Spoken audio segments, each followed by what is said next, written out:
Et là, on part pour une femme de 80 ans qui aurait fait un malaise sur voie publique avec une perte de connaissance assez brève apparemment, selon les informations qu'on a. Donc peut-être la chaleur, on va voir sur place.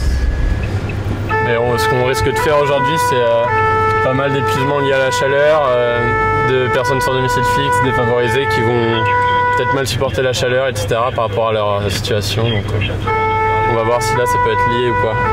Qu'est-ce qui s'est passé? Vous pouvez me dire un petit peu? Écoutez, j'ai mangé une glace et je crois que c'est ça qui m'a tourné. Ouais. Avec la chaleur peut-être? La chaleur, la glace, et j'ai senti ça me tourner, je l'ai dû l'acheter.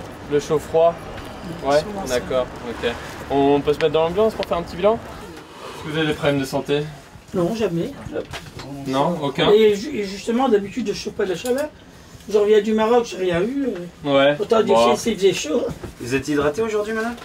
Bah oui, j'ai bu, mais enfin bon. Comme on peut boire quand on se promène. Hein. Ouais.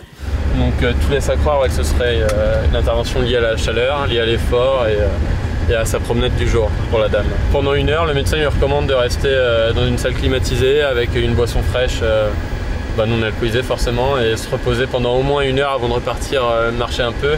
Même si la dame disait qu'elle était partie au Maroc, etc., ça n'allait pas du tout déranger la chaleur. C'est pas du tout la même chaleur. Là ici c'est très humide, c'est désagréable, alors qu'au Maroc, bon voilà, la chaleur est différente.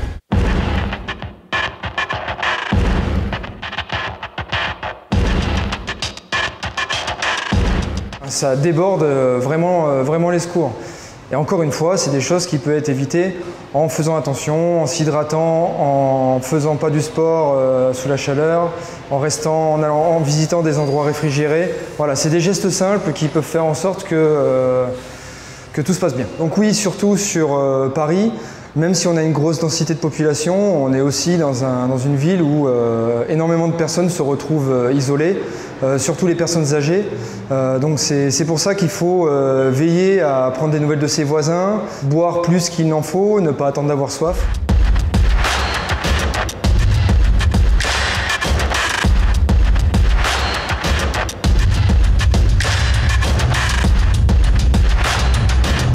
Ça reste des personnes qui cherchent à se mettre au frais et à utiliser l'eau. Néanmoins, si vous êtes dans un secteur où beaucoup de bouches sont ouvertes et qu'il y a un incendie qui se déclare à cet endroit-là, nous, pompiers, sans l'eau, on n'est à rien du tout. Donc si les bouches sont ouvertes et que l'eau est utilisée pour jouer avec l'eau, nous, nos engins ne seront pas alimentés et en aucun cas on pourra éteindre l'incendie.